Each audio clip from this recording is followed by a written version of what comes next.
দিদি, আজকে ঘরে খাওয়ার মতো কিছু আছে?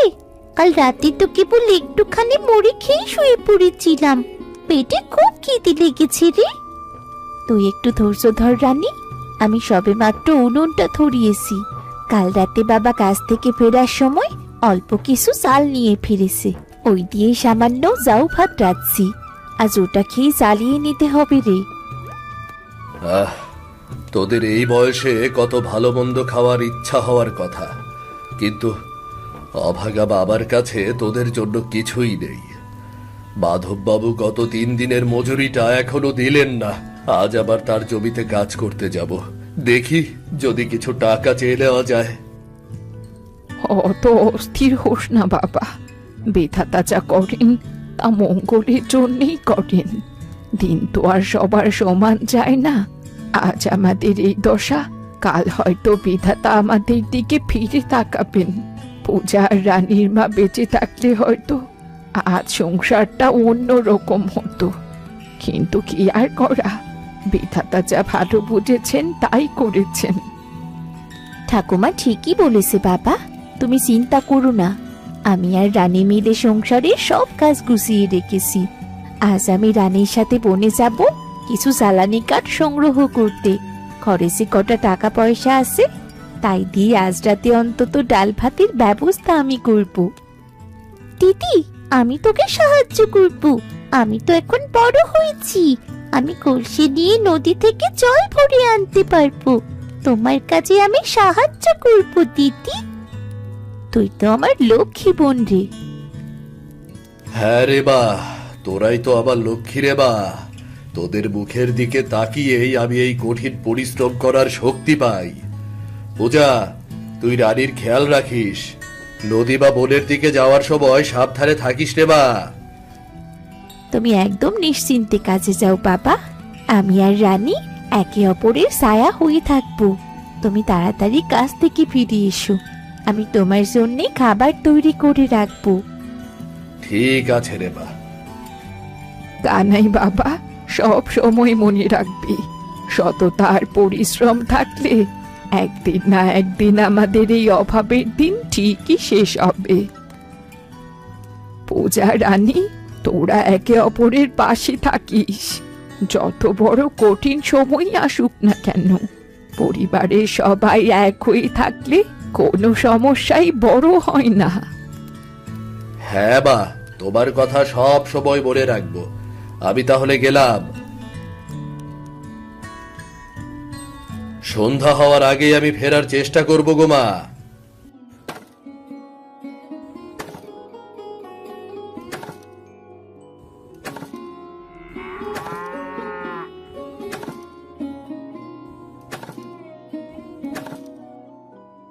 কি গো কানাই, এই ভর দুপুরে শরীরটারে এমনি কেন কষ্ট দিতেছ? হ্যাঁ, একটু সিরাইয়া নাও। রইদের যে তেজ, তাতে তো সুস্থ মানুষ অসুস্থ হইয়া পড়ব। কি করব ভাই, গরিবের আবার রোদ বৃষ্টি আছে নাকি? আজ এই জমির কাজ শেষ না করলে মালিক পারিশ্রমিক দেবে না। ঘরে 2 মেয়ে আর বৃদ্ধা মা পথে বসে আছে। আমার পরিশ্রমেই ওদের মুখে অন্ন জুটবে। তোমার হাড় ভাঙা খাটুনি দেখা কষ্ট হয় বাবু, তয় তোমার একটা সুখ আছে কানাই, তোমার মাইয়া 2টা হীরার টুকরা। ওই যে দেহ দেহ কইতে না কইতেই ওরা তোমার লাইগা খাবার নিয়ে আইছে। হ্যাঁ ভাই, সব কষ্টের পরে ওদের মুখের দিকে তাকালেই তো কষ্ট ভুলে যাই। ওরাই তো আবার সুখের একমাত্র উৎস।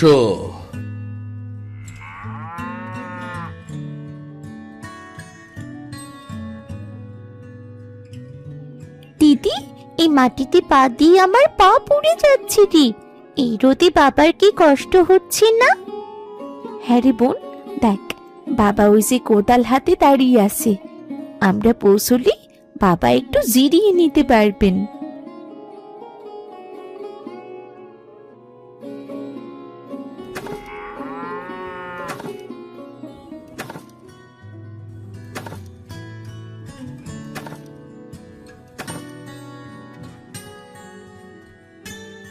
অনেক হয়েছে বাবা, এবার কাজ থামাও। এইখানে ছায়ায় এসে বসো বাবা, আমি তোমার জন্য পান্তা ভাত আর কাঁচা লঙ্কা নিয়ে এসেছি বাবা। এসো বাবা এসো, ছায়ায় বসো। আমি নদীর ঠান্ডা জল এনেছি তোমার জন্য, আমি তোমার হাত পা ধুইয়ে দেব। না রে মা, খাবার খেয়ে আবার তো কাজ করতে হবে, এখন আর পা ধোবো না। এই রোদের মধ্যে তোদের আসার কি দরকার ছিল বলতো? আমি তো পরে বাড়ি গিয়েই খেয়ে নিতাম। তুমি বাড়ি যাওয়া পর্যন্ত অপেক্ষা করলে পেটের খিদে কি আর মানবে? আর রোদে তোমার মুখটা একদম শুকিয়ে গেছে বাবা, আগে জল খেয়ে নাও তো। তোরা খেয়েছিস তো বা, নাকি আমাকে দেওয়ার জন্য নিজেরা না খেয়ে বসে আছিস? দিদি আর আমি দুজন ভাগ করে খেয়েছি বাবা, তুমি নিশ্চিন্তে খাও। তুমি একটু খেয়ে বিশ্রাম নাও বাবা, এত রোদের মধ্যে কাজ করলে তোমার অনেক কষ্ট হবে। না রে মা, বিশ্রাম নিলে কাজে দেরি হয়ে যাবে। আজ যে করে হোক জমিটুকু কোপাতে হবে, নইলে আর টাকা দেবে না। তোরা বাড়ি যা, আমি তাড়াতাড়ি কাজ শেষ করে চলে আসব। কেমন? বাড়ি যা তোরা। আচ্ছা ঠিক আছে বাবা, তুমি খেয়ে নাও, তারপর আমরা চলে যাব।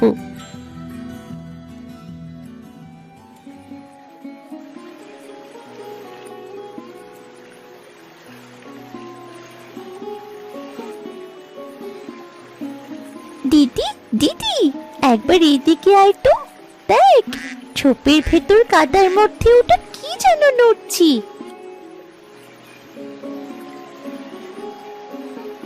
কই রে, তুই আবার কি দেখলি? হয়তো কোনো মাছ ডাঙায় উঠেছে, তুই নিজের মনে খেয়াল তো। না রে দিদি না, মাছ নয়, মনে হচ্ছে বড় কোনো পাখি। চল না একবার কি দেখে আসি, ওটা ওভাবে ছটফট করছে কেন?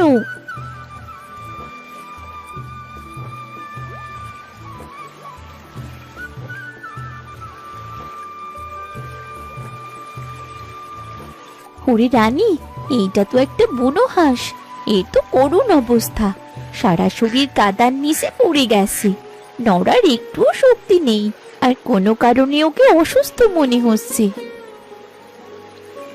আহারে, হাঁসটার বোধহয় অনেক চোট লেগেছে, দেখ না দিদি, ও কেমন টানা ঝাপটানোর চেষ্টা করছে, কিন্তু পারছে না।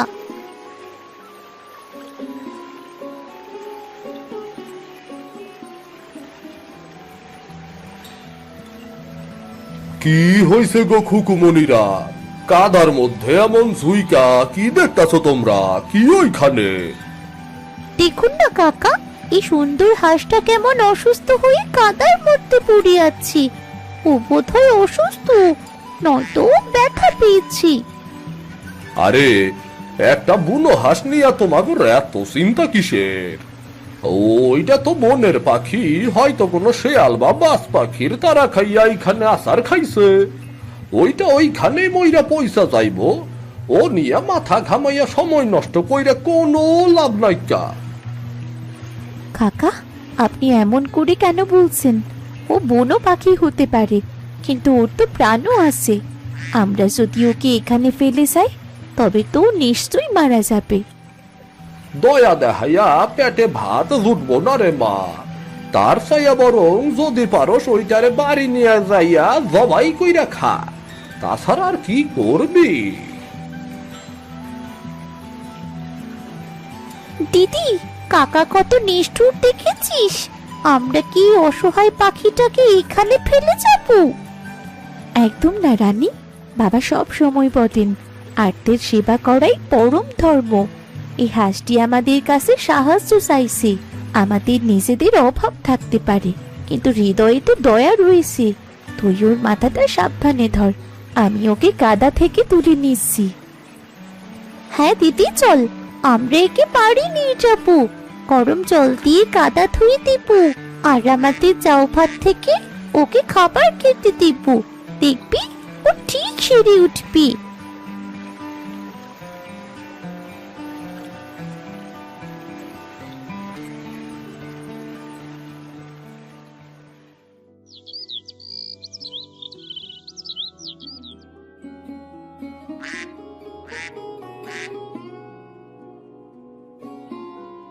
দিদি, এই নে গরম জল। আমি কি ওর পাখনাগুলো একটু পরিষ্কার করে দেব? কাদা শুকিয়ে শক্ত হয়ে আছে, ওর বোধ হয় খুব কষ্ট হচ্ছে। দাঁড়া রানী, আগে আমি ওর ডানাটা একটু সোজা করে দিই। তুই বরং আস্তে আস্তে ওর গায়ে জল দিয়ে কাদাগুলো ধুয়ে ফেল, ওর ক্ষতস্থানে যেন বেশি চাপ না লাগে। দিদি দেখ, হাঁসটা কেমন কাঁপছে।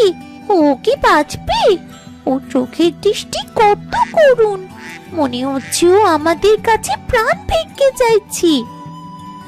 ভয় পাসনি রানী, পরম করুণাময় তোদের মাধ্যমে এ অবলা জীবটির সেবা করার সুযোগ দিয়েছেন। যার মনে দয়া আছে, সৃষ্টিকর্তা সর্বদা তার সহায় থাকেন।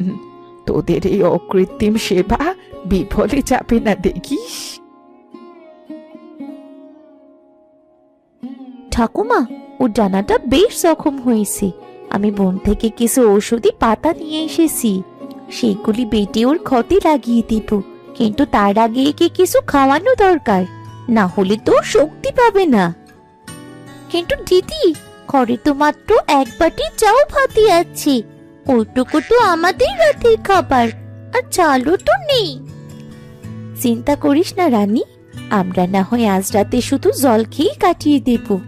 এই অসহায় পাখিটা কথা বলতে পারে না, আর ওদের খিদের জ্বালা আমাদের চেয়ে অনেক বেশি। তুই বাটিটা নিয়ে আয়, আমরা আমাদের ভাগের খাবারটুকু একেই খাইয়ে দেব। আমিও জল খেয়ে থাকবো দিদি, আমার ভাগের খাবারটুকু ওকেই দিয়ে দিব। তাহলে তো হয়েই গেল।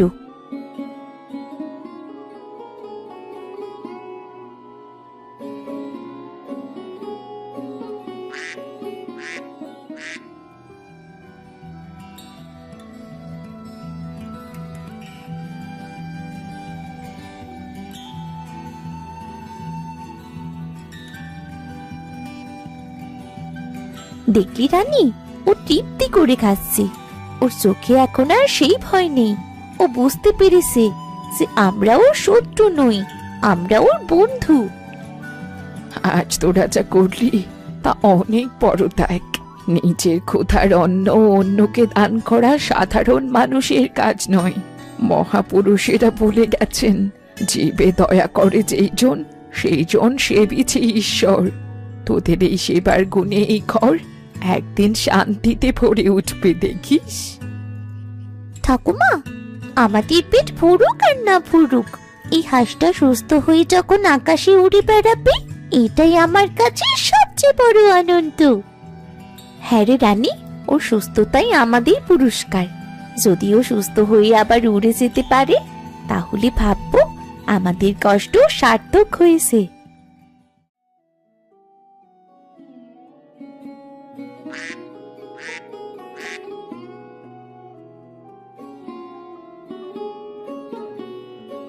দিদি, দিদি দেখো, বাবা ফিরেছে।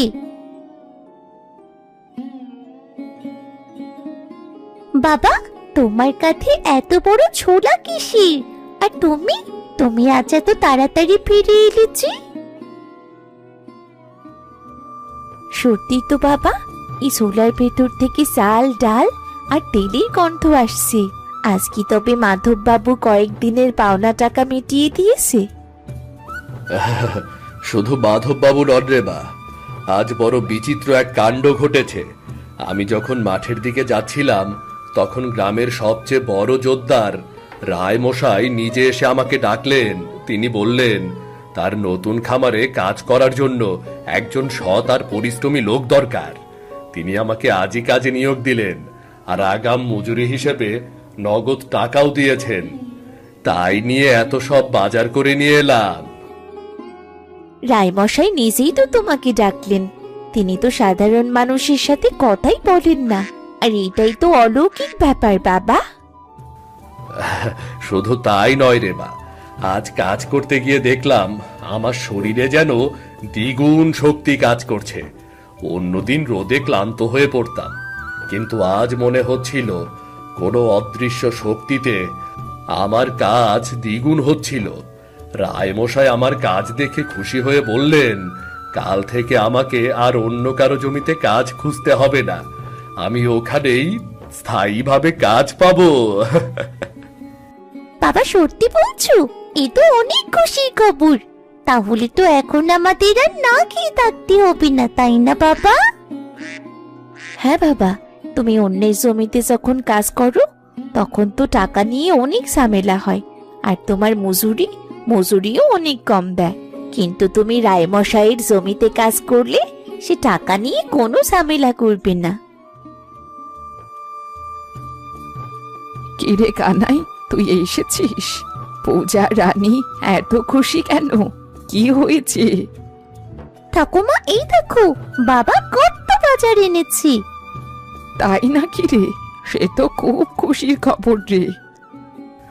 জানো বা, আজ আমার মনে হচ্ছে এই অবলা জীবটি আমাদের সংসারে আসার পর থেকেই পরিবেশটা বদলে গেছে। ঘরে এখন আর আগের মতো অভাবের হাহাকার নেই। তা তো হতেই পারে রে বাবা। অসহায়কে সাহায্য করলে বিধাতা তাকে ঠিক সাহায্য করেন। মেয়ে দুটো পরম মমতায় মৃতপ্রায় হাঁসটিকে সেবা যত্নে বাঁচিয়ে তুলল।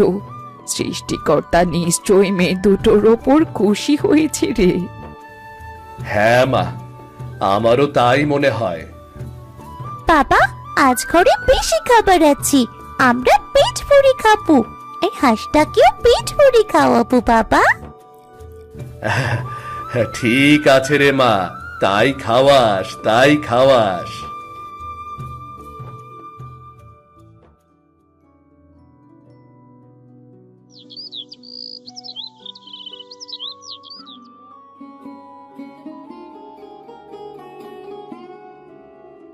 দিদি দেখেছো, কয়েক মাস আগেও আমাদের কত অভাব ছিল, আমরা 3 বেলা খেতেও পারতাম না।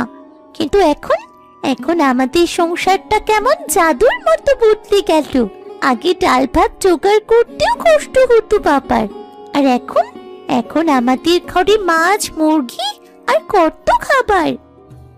সত্যি রে রানী, আমি নিজেই সবসময় এটা ভাবি, সেইটা কি করে সম্ভব হলো। বাবার পারিশ্রমিক আগের চেয়ে অনেক বেড়ে গেছে, আর যে কাজেই বাবা হাত দিচ্ছেন সেখানেই সাফল্য আসছে। আমাদের সেই অভাবের রাতগুলো যেন এক নিমেষেই মুছে গেল। পৃথিবীতে কোনো কিছুই বিনা কারণে ঘটে না রে বাছারা। বিধাতা যখন কৃপা করেন তখন এইভাবেই সুখ আসে।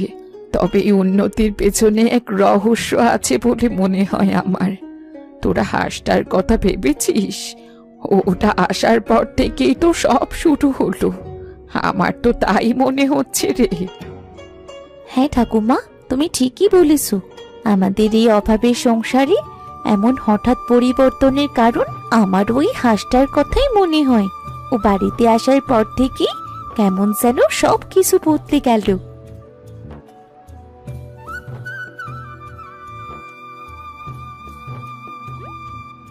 কিরে পূজা, কিরে রানী, তোরা কেমন আছিস? তোদের তো আজকাল দেখাই পাওয়া যায় না। প্রতিদিন মাছ মাংসের রান্নার সুবাস আসে তোদের বাড়ি থেকে। তা ব্যাপারটা কি রে? কদিন আগেও তো তোদের চুলায় রান্না উঠতো না, আর এখন হঠাৎ প্রতিদিন যে মাছ মাংস। রহস্য তেমন কিছুই না কাকিমা, বিধাতা ভালোবেসে দিচ্ছেন আমাদের। হ্যাঁ গো বউ, সৃষ্টিকর্তা যখন যাকে চায় পরীক্ষা করে, আবার যখন যার ওপর খুশি হয় তাকে সব কিছুই দান করে। হ্যাঁ গো পিসিমা, ওরা ভালো থাকলেই ভালো। আমরা গ্রামের মানুষ, তাই একটু দেখতে এলাম। মা মরা মেয়ে দুটো সারাদিন কত কষ্ট করে, এখন একটু ভালো মন্দ খেতে পারছে, এইটাই তো ভালো কথা। তবে হঠাৎ পরিবর্তন দেখে ভাবলাম কানাইটা আবার কোনো গুপ্তধন পেয়েছে কিনা। না গো কাকিমা, আমরা কোনো গুপ্তধন পাইনি। তবে আমরা বিশ্বাস করি বিপদের সময় অসহায়কে সাহায্য করলে সৃষ্টিকর্তা ঠিকই তার ওপর আশীর্বাদ বর্ষণ করেন। হতে পারে পূজা, তবে যাই বলিস, তোদের ভাগ্য পরিবর্তনের কথা গ্রামে কিন্তু নানান লোকে নানান ভাবে বলছে।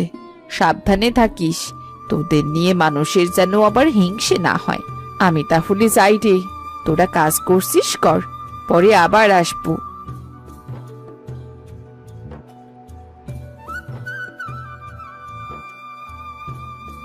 যে কি বললো তাতে কিচ্ছু যায় আসে না।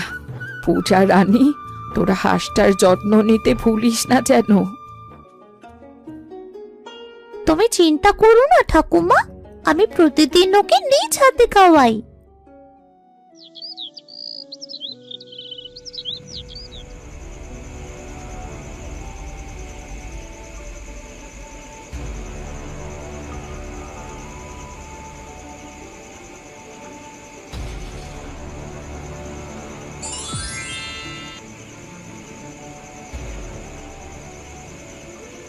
বৎস, ভয় পেও না। আমি তোমার ওপর অত্যন্ত প্রসন্ন হয়েছি। তোমরা আমাকে অনেক বড় বিপদ থেকে উদ্ধার করেছ। তোমাদের মায়ার মনুষ্যত্ব দেখে আমি মুগ্ধ। আপনি কি বাবা? আমাদের এই ক্ষুদ্র কুটিরে আপনি কিভাবে এলেন? আর আপনি হাঁসের ভেতর থেকে কি করে বেরোলেন? মা, আমি সেই হাঁস যে মরণাপন্ন অবস্থায় নদীর তীরের কাদার মধ্যে পড়েছিলাম। আমি একজন ছদ্মবেশী সাধু। আমি দেখতে চেয়েছিলাম এই কলিযুগেও মানুষের হৃদয়ে নিঃস্বার্থ মমতা অবশিষ্ট আছে কিনা। আমরা তো সামান্য মানুষ বাবা, আমরা তো কেবল কর্তব্য পালন করেছি। একটি তৃষ্ণার্ত যন্ত্রণাকাতর প্রাণীকে সাহায্য করেছি মাত্র। তোমাদের যখন নিজেদের ঘরে অন্ন ছিল না, ক্ষুধার জ্বালায় তোমরা কাতর ছিল, তবুও নিজেদের শেষ সম্বলটুকু তোমরা আমাকে দান করেছ। তোমাদের এই ত্যাগ, সততা আর অমলিন ভালোবাসা আমার হৃদয় স্পর্শ করেছে। যে হৃদয়ের আর্তের জন্য করুণা থাকে, সেখানে স্বয়ং বিধাতা বিরাজ করে। আপনার আসার পর থেকে আমাদের সংসারের সব অভাব দূর হয়ে গেছে। এখন আমরা খুব ভালো আছি। আমরা ভাবতাম এটা আমাদের ভাগ্য, কিন্তু এখন বুঝেছি এই সবই আপনার করুণা। না মা, করুণা বলছো কেন? মানুষের কর্মই তার ভাগ্য নির্ধারণ করে।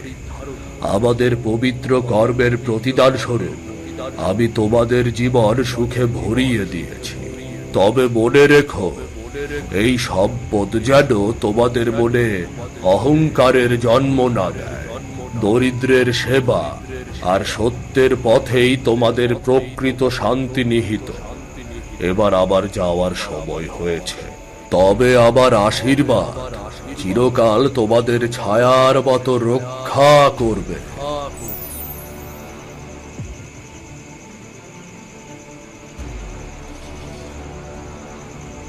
রানী, এই রানী, ওঠ, তাড়াতাড়ি ওঠ বলছি। আমি একটা স্বপ্ন দেখেছি রে, তাড়াতাড়ি ওঠ।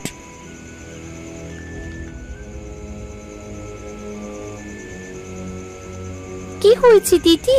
তুমি এইভাবে হাঁপাচ্ছ কেন? কোনো ভয়ঙ্কর স্বপ্ন দেখেছো নাকি? না রে, কোনো ভয়ঙ্কর স্বপ্ন নয়, এক অদ্ভুত অলৌকিক স্বপ্ন। আমি আমার দেশি হাঁসটিকে দেখেছি। ও কোনো সাধারণ পাখি নয় রে। ওর ভেতর এক জ্যোতির্ময় সাধু বাবা ছিলেন, আর তিনি আমাদের আশীর্বাদ করেছেন। আর এই জন্যই আমাদের ভাগ্য পরিবর্তন হয়েছে। বলিস কি দিদি, সাধু বাবা? তবে কি আমাদের সেই হাঁসটা ওই সাধু বাবা ছিল? তা কি করে হয়? তা আমি জানি না রে রানী, তবে আমি স্বপ্নে দেখলাম সাধু বাবা এসে আমাকে তাই জানালো।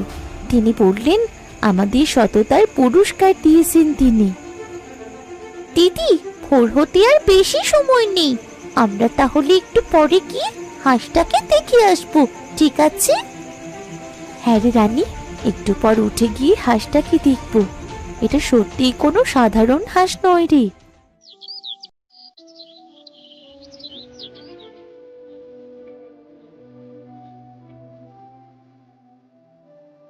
দিদি, এ কি দেখছি? আমাদের হাঁসটি কোথায় গেল? সে তো এখানে নেই। সত্যি তো, চারিদিকে কোথাও তো ওকে দেখা যাচ্ছে না। তবে কি আমার দেখা সেই স্বপ্নটি সত্যি ছিল? বাবা, ঠাকুমা, কোথায় গেলে তোমরা? তাড়াতাড়ি এইদিকে এসো, দেখে যাও আমাদের হাঁসটি নেই।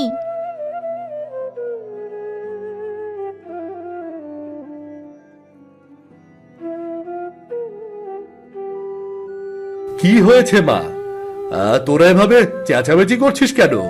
হাঁসটা কি বাইরে কোথাও গিয়েছে নাকি? ও বাবা, ও তো এত সকালে কোথাও যায় না।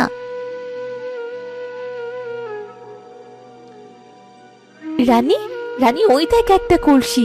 হাঁসটা যেখানে থাকতো সেখানেই কলসি কোথা থেকে এলো? দেখি তো এর মধ্যে কি। কে রে বাচ্চারা, এত সকাল সকাল এত চিৎকার কেন করছিস? কি হয়েছে তোদের?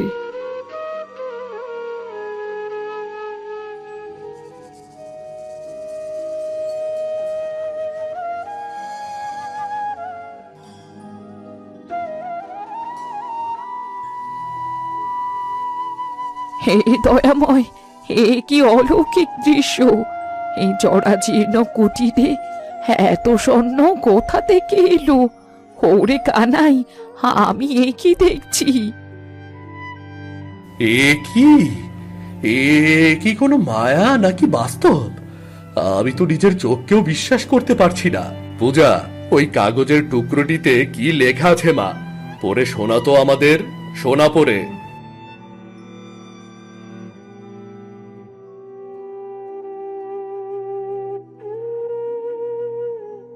তার মানে সাধু বাবা আমাদের ছেড়ে চলে গেলেন? আমাদের আমাদের কি আর কোনোদিন সেই সুন্দর হাঁসটির সাথে আর দেখা হবে না দিদি? কেতো না দিদি ভাই, মহাপুরুষেরা যখন আশীর্বাদ দিতে আসেন তখন তারা কোনো না কোনো বাহানা নিয়ে আসেন। তিনি তোমাদের পরীক্ষা নিয়েছেন, আর আর তোমরা উত্তীর্ণ হয়েছ। এই স্বর্ণ মুদ্রাগুলো কেবল সম্পদ নয়, এইগুলো তোদের সততার পুরস্কার। আমি সারা জীবন মানুষের জমিতে খেটেছি, ভেবেছিলাম এভাবেই বুঝি আমাদের জীবন শেষ হয়ে যাবে। কিন্তু তোদের এই দয়া আর ভালোবাসা আমাদের ভাগ্য বদলে দিল রে, আমাদের ভাগ্য বদলে দিল। বাবা, ওই হাঁসটি আমাদের যা শিক্ষা দিয়ে গেছে তা সত্যিই অমূল্য। আমরা এই সম্পদ দিয়ে কেবল নিজেদের সুখ খুঁজবো না, আমাদের মতো অন্য অভাবী মানুষদের পাশেও দাঁড়াবো।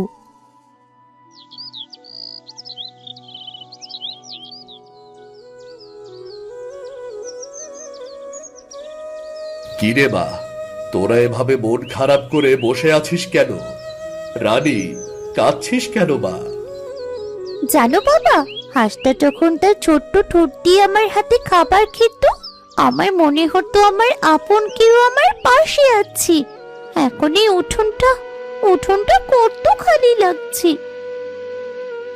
সত্যি বাবা, আমরা যখন অভাবের মধ্যে ছিলাম তখন ওই হাঁসটির সেবা করাই ছিল আমাদের একমাত্র আনন্দ।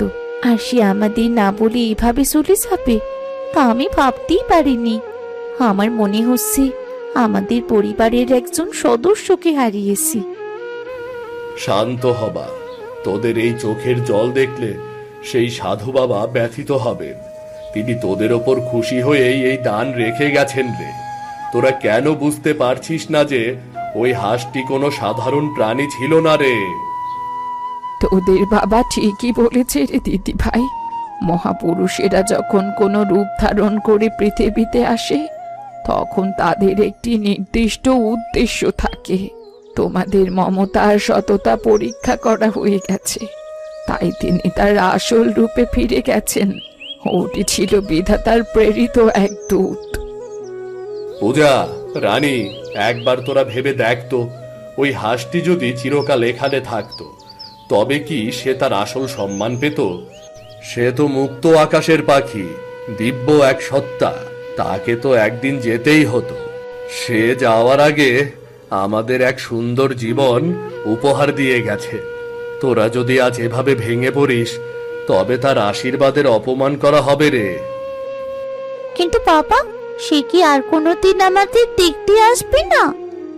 হয়তো আসবে, কিন্তু সে আমাদের হৃদয়ে চিরকাল থাকবে। এই যে স্বর্ণের কলসি, এই যে আমাদের অভাবমুক্ত জীবন, প্রতিটি মুহূর্ত আমাদের সেই সাদা হাঁসটির কথা মনে করিয়ে দেবে। তুমি ঠিকই বলেছো বাবা, আমাদের দুর্বল হওয়া চলবে না। তিনি আমাদের ওপর যে বিশ্বাস রেখে এই অমূল্য সম্পদ দিয়ে গেছেন, আমাদের উচিত সেই দায়িত্ব পালন করা। আমরা কখনো তাকে ভুলবো না। এই তো লক্ষ্মী মেয়ের মতো কথা। এই সম্পদ দিয়ে তোমরা মানুষের সেবা করো, তবেই সে সাধু বাবা তৃপ্তি পাবে। আজ থেকে আমরা এক নতুন জীবন শুরু করব, কিন্তু আমাদের মনে থাকবে এই ঐশ্বর্যের মূলে ছিল এক অসুস্থ বুনো হাঁস আর তোদের অকৃত্রিম ভালোবাসা।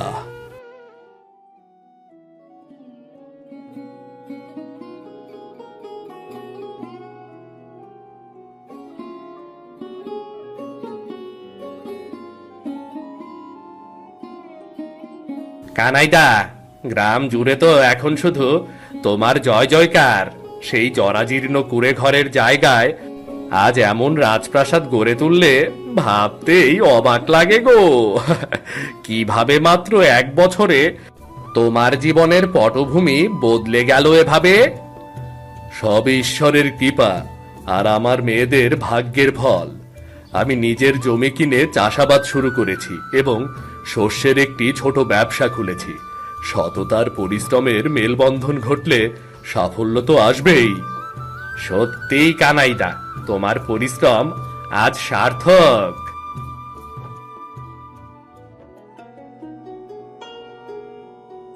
কাকা, আজ আমরা বড় হয়েছি, আমাদের বড় বাড়ি হয়েছে ঠিকই, কিন্তু আমাদের সেই দিনগুলোর কথা আমরা ভুলে যাইনি। আমরা আজও প্রতিদিন ভোরে উঠে নদীর ধারে পাখিদের জন্য খাবার ছড়িয়ে দিই। হ্যাঁ কাকা, বাবা আমাদের শিখিয়েছেন যে সম্পদ কেবল মানুষকে আরাম দিতে পারে, কিন্তু শান্তি আসে আত্মের সেবা করলে। হ্যাঁ রে মা, এই তোদের এই হাঁস সেবা করার কথা শুনে আমি অনেক কথা বলেছিলাম সবাইকে, কিন্তু সামনে থেকে তো দেখিনি। কিন্তু তোরা শিখিয়ে দিলি দয়ার উপকার করলে বিধাতা খুশি হয়। হ্যাঁ কাকা, সবসময় অন্যের উপকার করলে তার ফল সৃষ্টিকর্তাই দিয়ে থাকেন। এমন আরো গল্প দেখতে আমাদের চ্যানেলটা সাবস্ক্রাইব করতে ভুলবেন না। সবাই একটা লাইক দিয়ে যাবেন কিন্তু। কুসুমপুর গ্রাম ছবির মতো সুন্দর হলেও গ্রামের এক কোণে বহু পুরনো ডোবার পাশে ভাঙা কুঁড়ে ঘরে থাকত এক ক্ষান্ত বুড়ি। গ্রামের লোক কেউ বলতো হিংসুটে কুটনি বুড়ি, কেউ বা বলতো সর্বনাশী। বুড়ির আসল নাম এখন আর কারো মনে নেই। তার কাজই ছিল একজনের কথা অন্যজনের কানে দিয়ে পাড়ায় আগুন লাগানো। উঠানে বসে লক্ষ্মী আর সরলা চাল বাচ্ছে। তারা সেই ক্ষান্ত বুড়িকে নিয়ে কথা বলছে। আর বলো না দিদি, এই বুড়ির জ্বালায় আমাদের তো রাতের ঘুম হারাম হয়ে গেছে। কখন যে কি নালিশ নিয়ে মোড়লের দুয়ারে দাঁড়াবে তার কোনো ঠিক নেই। আমরা তো পাড়াপড়শি, তাও বেঁচে যাই, কিন্তু ওই যে কল্যাণী মেয়েটা বেচারি দিন রাত শাশুড়ির খোঁচা খেয়ে মরে। ওর স্বামী রমেশ বড় ভালো মানুষ বলেই বুড়িকে এখনো ঘরে আগলে রেখেছে।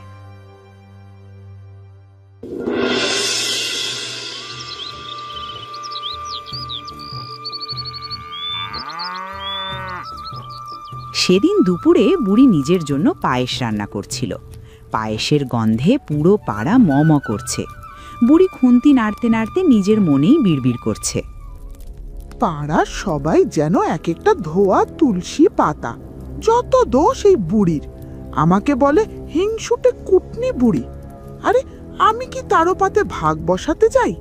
নিজের ঘরে নেধে খাই, তাতেও মানুষের জ্বালা। তোদের কথায় আমার কিচ্ছুটি যায় আসে না।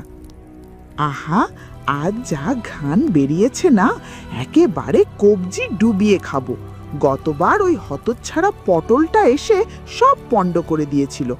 আজ আর কেউ নেই, একা খাবো আর শান্তি পাবো। ওই সময় বুড়ির রান্নাঘরের পেছন দিয়ে পটল যাচ্ছিল। পায়েসের ঘ্রাণে তার পা থেমে গেল। সে চুপি চুপি জানলা দিয়ে উঁকি দিল। ওহু, বুড়ি তো আজ খাসা পায়েস রান্না করেছে। এমন গন্ধ তো শুধু বুড়ির হাতেই পাওয়া যায়। কিন্তু এই কিপটে বুড়ি তো চাইলে আমাকে এক চামচও দেবে না। কিছু একটা ফোন দিয়ে আটতে হবে। পটল জানলার নিচ থেকে বিড়ালের মতো আওয়াজ শুরু করলো, ম্যাও ম্যাও। ওরে বাবা, আজ আবারও হতচ্ছাড়ি বিড়াল এসেছে আমার পায়েসে মুখ দিতে। দাঁড়া হারামজাদা, তোর মজা দেখাচ্ছি।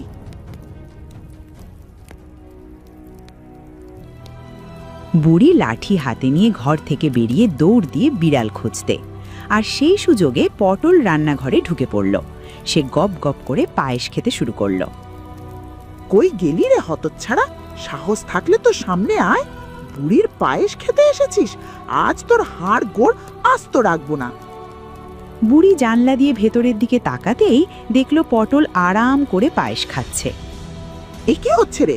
ওরে হতচ্ছাড়ি পটল, তুই আজও আমার পায়েসে অনিষ্ট করছিস।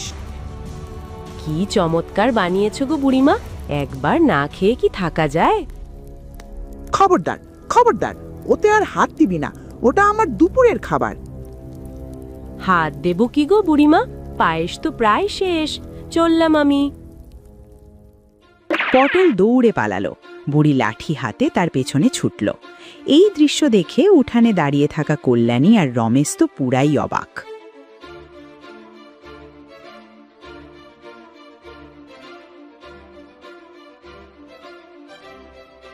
দেখেছো তোমার মায়ের কাণ্ড? দুপুরবেলা ওই ছোকরার পেছনে দৌড়াচ্ছে, এখন বেরোলো, ঘরে ফেরার নাম থাকবে না। বিকেল হয়ে যাবে পাড়ায় কুটনামি করতে করতে। ছাড়ো না কল্যাণী, বৃদ্ধ মানুষ, ওসব করেই তো ওনার দিন কাটে। ওনার জন্য পাড়াটা সরগরম থাকে।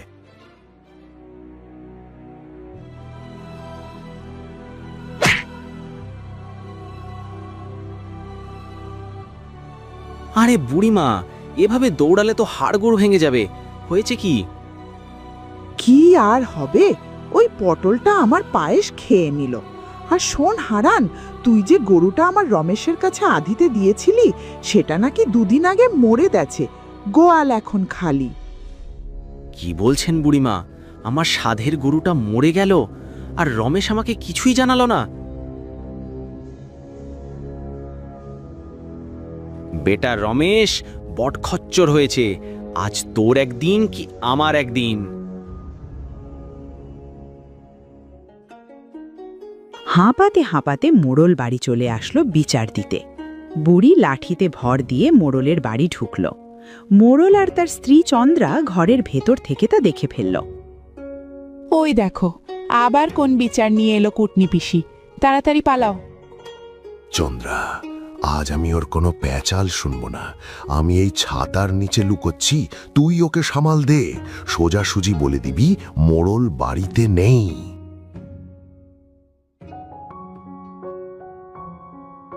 কি গো পিসি, সকাল সকাল আবার কার বিচার দিতে এলে? তোমার তো আবার বিচার না দিলে পেটের ভাত হজম হয় না। মোড়ল কোথায়? গত সপ্তাহের পটল চোরের বিচারটা তো হলো না, আজ আবার পটল আমার পায়েস খেয়েছে।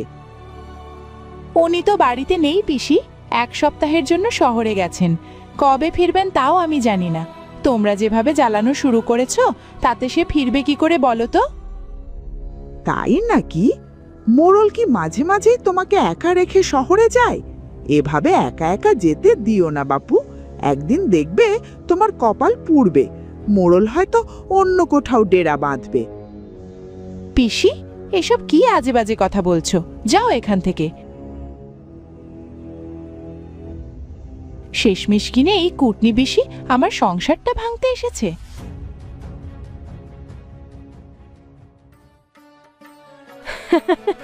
আজ কুটনি বুড়ি যা কাণ্ড করলো না! আরে আমাকে দৌড়ানি দিয়ে ধরতে না পেরে মোড়লের বাড়িতে বিচার দিতে গিয়েছিল, সেখানে মোড়লকে না পেয়ে মোড়ল গিন্নির কানে বিষ ঢেলে এসেছে। আরে আমার গরুকে তো জ্যান্ত কবর দিয়ে দিয়েছিল। রমেশদার মা বলে কিছু বলি না, আজ যদি অন্য কেউ হতো আমি লাঠি দিয়ে মাথা ফাটিয়ে দিতাম। আমাকে চোর বানিয়ে ছেড়েছে সারা গ্রামে। তোমরা কি নিয়ে হাসাহাসি করছিলে? আমার মাকে নিয়েই তো। আর কাকে নিয়ে হবে দাদা? আপনার মা একটু পায়েস খাওয়ার অপরাধে আমাকে আজকে সারা গ্রাম দাবড়ানি দিয়েছে। শেষমেশ করেছে কি জানেন? মোড়লের বউয়ের কানে বিষ ঢেলে এসেছে। মা বুড়ো মানুষ, একটু ভুলভাল করে। তোমরা ওর কথা এত গুরুত্ব সহকারে নাও কেন? একটু আধটু নয় রমেশ দা, আজ মোড়ল বাড়িতে থাকলে আবার বড় বিচার বসতো। আপনার মায়ের জন্য গ্রামটা 2 ভাগ হয়ে যাচ্ছে। আর আপনি জানেন তো যে আমার সাথে সে কি করেছে? আরে আমাকে বলে নাকি আপনার বাড়িতে থাকা আমার গরুটা মারা গেছে। আরে ওটাই তো বলছি, তোমরা জানোই সে এরকম। তাহলে এখন থেকে তোমরাই সাবধান হয়ে যাবে। সে বুড়ো মানুষ, তাকে আমি কি বলতে পারি না।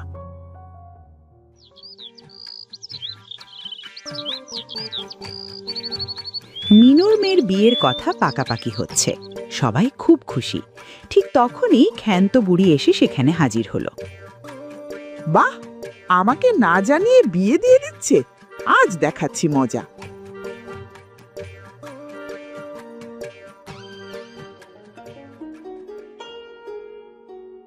বুড়িমা, আপনি তো পাড়ার মানুষ, এই মেয়েটা কেমন? ঘর সংসার সামলাতে পারবে তো? না মানে আপনি এই গ্রামের একজন মুরব্বী, তো ভাবলাম আপনার কাছে শুনলে সঠিক উত্তর পাবো। এই মেয়ে, ওহো, পাত্রী তো রাজকন্যা। তবে একটা সমস্যা আছে মা, মেয়েটা দিনে 3 বার ঝগড়া করে, রাতে ভূত হয়ে গাছে গাছে বেড়ায়, আর সকাল হলে পাড়ার লোকের হাড় মাছ চিবিয়ে খায়। বুড়িমা, এই কি বলছেন আপনি? এ কি সর্বনাশ! মেয়ের মা তো এসব কিছুই বলেনি। চল বাবা, এই অপয়া বিয়ে আমাদের হবে না। পাত্রপক্ষ বিরক্ত হয়ে উঠে চলে গেল, আর মিনু উঠানে বসে কান্নায় ভেঙে পড়ল। হায় রে কপাল, আমার নিষ্পাপ মেয়েটার বিয়ে ভেঙে দিল ওই ডাইনি বুড়িটা। আমি এখন মেয়েটাকে কোথায় দেব? তাড়াতাড়ি এখান থেকে কেটে পড়ি।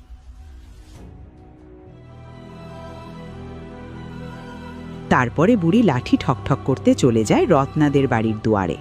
সেখানেও রত্নাদের বাড়ির পাশে এসে কান লাগিয়ে তাদের কথা শোনে।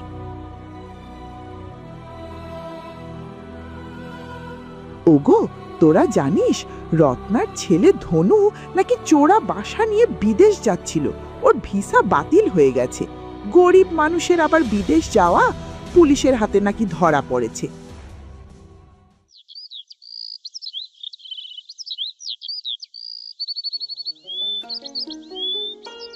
কানাই, বাড়িতে আছিস রে?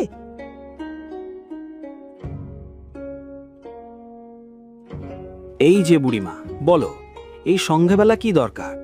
বুড়িমা তো এমনি এমনি আমার বাড়িতে আসে না। ঘরের ভেতরে চল, এই কথা উঠোনে বলার না।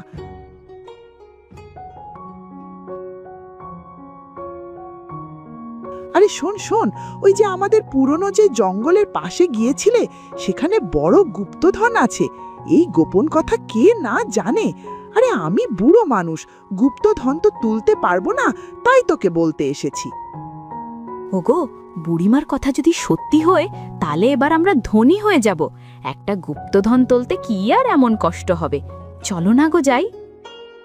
কানাই, তোদের কপাল খুলে যাবে, তবে এই গুপ্তধন পেলে আমাকে কিন্তু অর্ধেক দিতে হবে। ঠিক আছে বুড়িমা, ও কোনো ব্যাপার না। গুপ্তধন কি রাতে তুলতে হবে? আরে হ্যাঁ, রাতে না তুললে 10 জনে দেখে তোর কাছ থেকে গুপ্তধন নিয়ে নেবে। আচ্ছা বুড়িমা, ওখানে যে গুপ্তধন আছে এই কথা তুমি জানলে কি করে?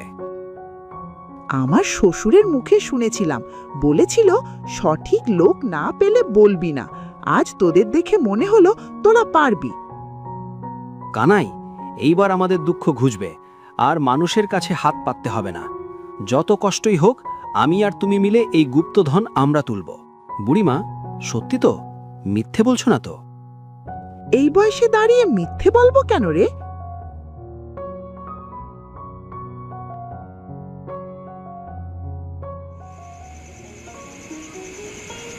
রাত নেমে এলো, আর সেই সুযোগে কানাই আর তার বউ কোদাল নিয়ে গুপ্তধন তোলার উদ্দেশ্যে বেরিয়ে পড়ল।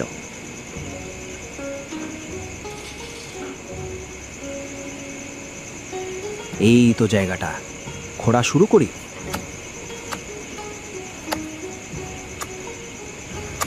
ঘন্টার পর ঘন্টা খোঁড়াখুড়ি চলল। পরিশ্রমে কানাইয়ের শরীর ঘামে ভিজে গিয়েছে, তার হাত কাঁপছে, কিন্তু তারা সেখানে কোনো গুপ্তধন খুঁজে পাচ্ছে না। কানাই, কিছুই তো পাচ্ছি না। যে বুড়ি, ওই বুড়ির কথা 100টার মধ্যে 99টা মিথ্যে হয়, তার কথা আমরা কি করে বিশ্বাস করলাম বলো তো? ধুর, সব মিথ্যে। বুড়ির একটা কবরে চলে গেছে, আর বুড়ি এত বড় মিথ্যে কথা আমাদের বলল। এই শীতের রাতে আমরা কত কষ্ট করে এখানে খুঁড়লাম। সকাল হোক, রমেশ কাকার কাছে একটা বিচার দিতেই হবে। গ্রামের সবাই উত্তেজিত হয়ে ঝেঁটা আর লাঠি নিয়ে রমেশের বাড়ির সামনে হাজির।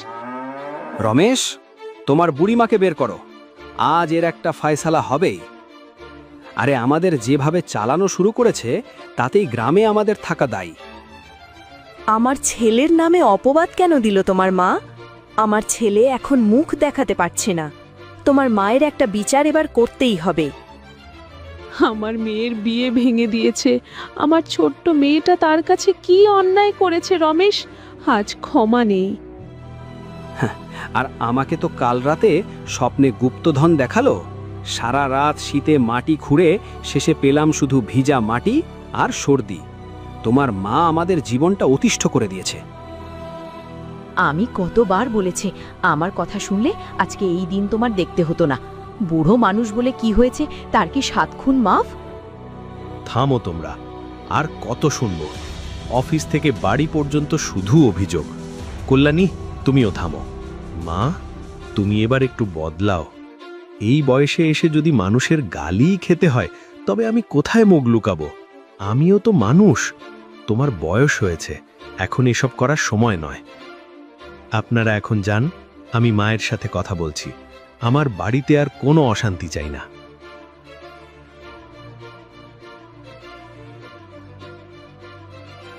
বুড়ি বারান্দার কোণে একা বসে আছে, তার চোখের কোণে জল। মনে হচ্ছে চারিদিকে নীরবতা বুড়িকে একেবারে ঘিরে ধরেছে। সে নিজে এখন বুঝতে পারছে যে এসব বলে বলে সে মানুষের কাছে অবিশ্বাসের পাত্র হয়ে গিয়েছে।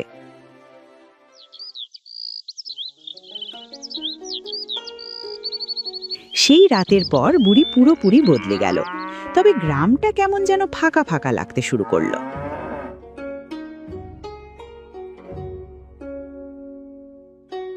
ও বুড়িমা, পায়েস রান্না করবে না? পটল চোর তো আজ অনেক দিন আসেনি। ভেতর থেকে কোনো সাড়া নেই, বুড়ি যেন পাথর হয়ে গেছে।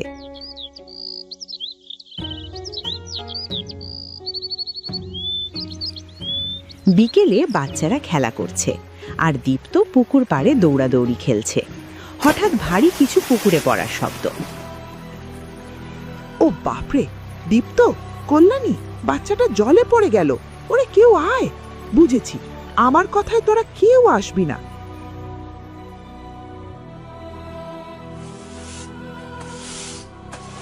কল্যাণী, দীপ্ত জলে পড়ে গেছে, জলদি চল। আপনি আবার শুরু করলেন আপনার এসব নাটক। আপনার নাটক দেখতে দেখতে আমরা সবাই ক্লান্ত হয়ে গেছি। আপনি এখন এখান থেকে যান তো।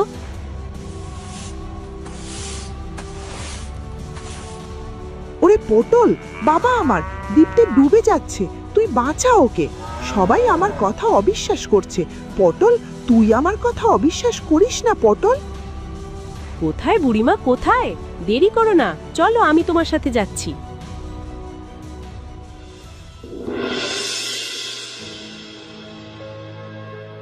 ওরে আমার মানিক রে, ওরে আমার দীপ্ত, ও মা, আমি কি করলাম? আপনি বারে বারে বললেন, আর আমি আপনার কথা শুনলাম না। পটল, আমার ছেলে কি বেঁচে আছে রে? কথা বলছে না কেন? রমেশদা, স্থির হন। অনেক জল খেয়েছে, তবে নাড়ি চলছে। ঠিক সময়ে বুড়িমা খবরটা না দিলে আজ এই পুকুর পাড়েই সর্বনাশ হয়ে যেত। মা, আমাকে মাফ করে দিন। আমি আপনাকে বিশ্বাস করিনি। আপনি না থাকলে আজ আমার বুক খালি হয়ে যেত। আমার দীপ্তকে আমি চিরদিনের জন্য হারিয়ে ফেলতাম। মা, আমি তোমার ওপর চিল্লামিল্লি করেছি। আমি জানতাম না তুমি আমাদের সবার ওপর এমন নজর রাখো। তোমার ছায়া সব সময় আমাদের সাথে ছিল। আমি কুটনামি করতাম যাতে লোকে আমার সাথে কথা বলে। আমাকে কেউ পাত্তা দিত না রে। তো তোরা তোদের সংসার নিয়ে ব্যস্ত, আমি শুধু একটু সবার সাথে কথা বলার জন্য এমন করতাম। তবে আমি অনেক ভুল করেছিলাম, আমি সবাইকে ধোঁকা দিয়েছিলাম। আমাকে তোরা সবাই মাফ করে দিস বাবা। না বুড়িমা, তুমি যেমন আছো তেমনই থাকো। তুমি নালিশ না করলে আমাদের দিন কাটে না। তবে দীপ্তকে বাঁচিয়ে তুমি প্রমাণ করলে এই কুটনি বুড়ির মনে আসলে অনেক মায়া। বেঁচে থাক বাবা, যুগ যুগ বেঁচে থাক। আমার মরা কপালে আর একটা মৃত্যু দেখার শক্তি ছিল না।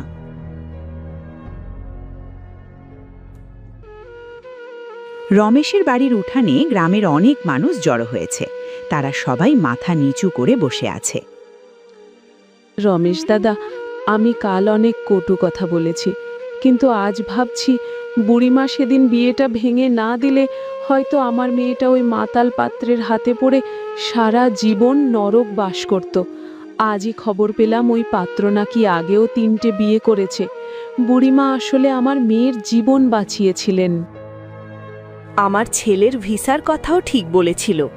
বুড়িমা বলেছিলেন ধনু বিদেশ যেতে পারবে না। তা ঠিকই হলো। ধনু নিজেই এসে বলল ওর কাগজপত্র সব জাল ছিল, দালালেরা টাকা মেরে দিয়েছে। বুড়িমা আগে থেকে রটিয়েছিলেন বলেই আজ আমি বড় লোকসানের হাত থেকে বেঁচে গেলাম। আর আমার কথা কি বলবো, ওই শীতে মাটি খুঁড়ে সিন্দুক না পেলেও সকালে উঠে দেখি সর্দি হয়েছে ঠিকই, কিন্তু মাটি খুঁড়তে গিয়ে জমিতে জমে থাকা জঞ্জাল পরিষ্কার হয়ে গেছে। এবার ওখানেই সবজি চাষ করে আমি ভালো লাভ করছি।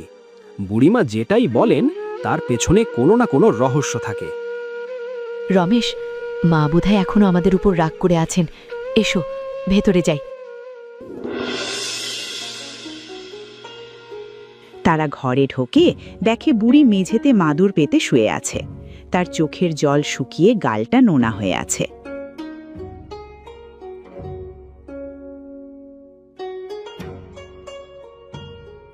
মা, ও মা, ঘুমালে নাকি? ঘুম আসে রে বাবা, আজকে যে বড় একটা ধকল গেল। তোর কিছু হয়ে গেলে আমাদের কি হতো বলতো? না মা, ও কথা বলবেন না। বিধাতা সবসময় আমাদের জন্য একটা উপায় বার করে দেন। আজকে আপনার এই চিন্তাভাবনার জন্যে আমরা দীপ্তকে খুঁজে পেলাম। তারা সবাই আজ অনেক খুশি। তারা তাদের সুখী পরিবার নিয়ে আবার শান্তিতে বসবাস করতে লাগলো।